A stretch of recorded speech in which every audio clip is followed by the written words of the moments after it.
So I start my activism and I try telling the council and telling everyone, no, these guys are the bad guys. Yeah. He gets a seat in the Luton in Harmony programme.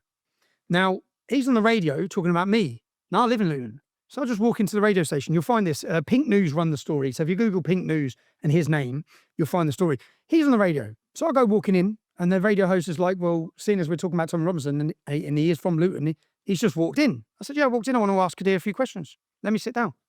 So I sit down and I say, Kadir. With him. And he's there. Because the journalist won't ask him the questions. Yeah. So I sit down and say, Kadir, you're part of the Luton in Harmony programme. I'm the extremist, apparently, because I want to ban the niqab and I want to speak about Sharia law, and I'm deemed as the extremist and he's deemed as the moderate imam.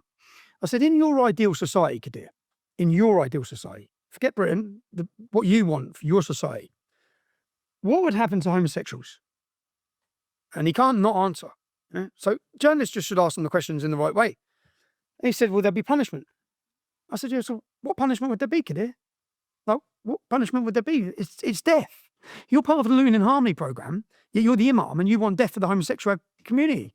Now, from this, in ideal society, we would punish homosexuals. This come out of my interview with him, just from asking him one or two questions, where no journalists, they get these imams on the TV and I think, why are you not asking them questions? So when they ask that, in response to that, because he's the head teacher of a school, yeah, and I've been battling against this group for years, yeah, and just getting shut door in my face. He's sitting, my council are having meetings with him and all his group, and we're on the outside. We're the extremists. They're welcomed in, they're funded, the government are giving them money for their mosque, everything, yeah. So I'm in there. They then do an investigation into his mosque, and then they Ofsted, because it's a school, they raid the mosque. They find books for the children about punishing, killing, whipping women for adultery, cutting off of hands, all these different things in the school. Then we have a Khalid Masood commits a terrorist attack.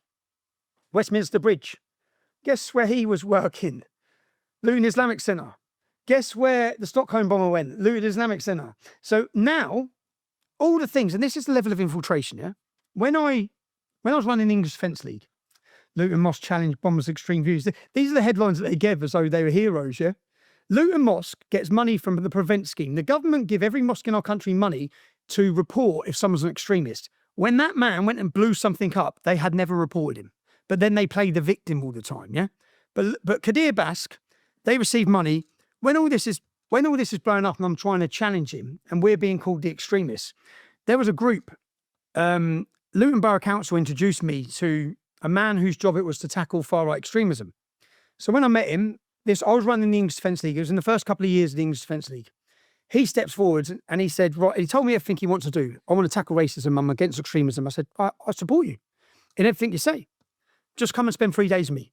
So I bring him to English Defence League meetings and I say, right, this man's job wants to tackle racism, anti-Semitism, extremism, all that. And I said, he's just going to spend a few days listening to what we're doing. He then said to me, there's something different here because far-right groups wouldn't allow this. And I said, mate, this isn't far-right ideology. We're normal people who have had enough, yeah? So his job is to give presentations to councils. Now, after I've exposed Kadir Bask massively as an extremist, radical, jihadist supporter, yeah, because that's who he is, when the Khalid Masood attack comes, the national newspapers are ringing me when they realise. And I've got all of them ringing me saying, what do you know on him? I said, this school, I'm giving them every bit of information because I know everything in my hometown about these groups. I've been following them. I know where they all are. And then there's raids going on at the time and it's all blowing up. I'm feeding them all the information on who he is. Then the police have education and they have people going in and educating them on the far right and on Islam. So this gentleman whose job it is to tackle racism turns up after all of this. He turns up to a seminar. Who's educating the police on Islam? Get out of here. I swear to God. Get out of here. This is the level they're at. So no one's even, he's a terrorist supporter. Yeah. When they're going in, he's telling the police what phrases to use, what terms. What other Muslim leaders and influencers have you confronted in UK? I've confronted all. So in the UK, I was the only. Have you and Hijab ever done a podcast together? I'll tell you what Hijab done. Just like 12 months ago, Hijab sent letters to my children's home. So this is how they operate. Yeah. So he sent legal letters. So what I said Muhammad Hijab is a caveman because he is. Yeah. His ideologies belong 1400 years ago with his prophet. Now, what he believes is that it's okay, and he says this, yeah, sexual relationship once a child starts puberty, because that's what Muhammad did. Now, it's hard to have these conversations anyway. No one wants to hear them. Yeah. So I made a video saying about his deranged backward views to try and intimidate me, which is what it was, because that's what they do. He sent letters to my children's home. Just to let me know he knows where my kids are. Legal letters, yeah? I responded the next day by posting those legal letters straight through his home. Because, as I said, I do my homework. And what they're used to doing is intimidating and installing fear in people and people shutting up. And the problem is, it's not just them. My biggest fear, I don't fear Mohammed Hijab, a clown like that. It's a joke. I don't feel, even the jihadists. My fear ain't to walk down the street and get stabbed. I've sort of accepted that. I've accepted where I stand in that position. When they started arresting people and catching them with guns and bombs, and I had all these threats of Al-Shabaab named me to be killed. When that happened, I sort of, yes, I struggled to deal with it. As a young man, I probably struggled to deal with it. But once I accepted it, that's not what I fear. I fear the establishment. I fear the government. I fear what they're doing now. That's my worry. I fear what they're doing right now. As I said, I've just come out of custody. Do you know when the riots hit off? And this is where they all work together. I've made multiple documentaries. And their problem is my documentaries absolutely hammer them. I'm not just saying it. I've become very good at what I do with journalism, and they don't like it.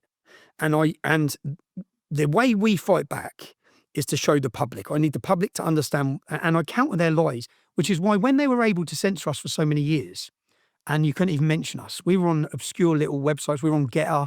We weren't on the mainstream. When Elon Musk gave me back my voice by having a basic belief in free speech, I was away. I was in Spain.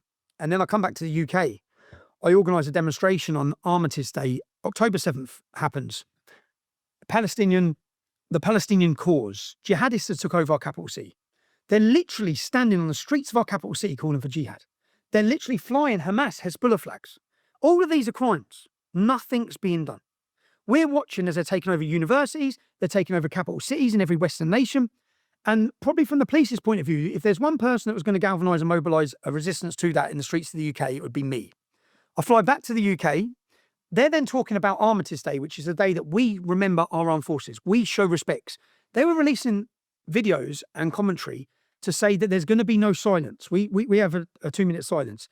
There's going to be no silence. I then made a video saying, well, we can't rely on the police to stop them getting to our war memorials. We have no faith in the police preventing them because they literally run away from them. They call for jihad, the police stand there smiling. Not just smiling, when they call for jihad, the Met Police put out a statement saying jihad can mean inner struggle. It's like, they're waving terrorist flags. They're calling for Muslim armies. Yeah? They're not all about an inner struggle, guys. What clowns have you got operating for the Metropolitan Police?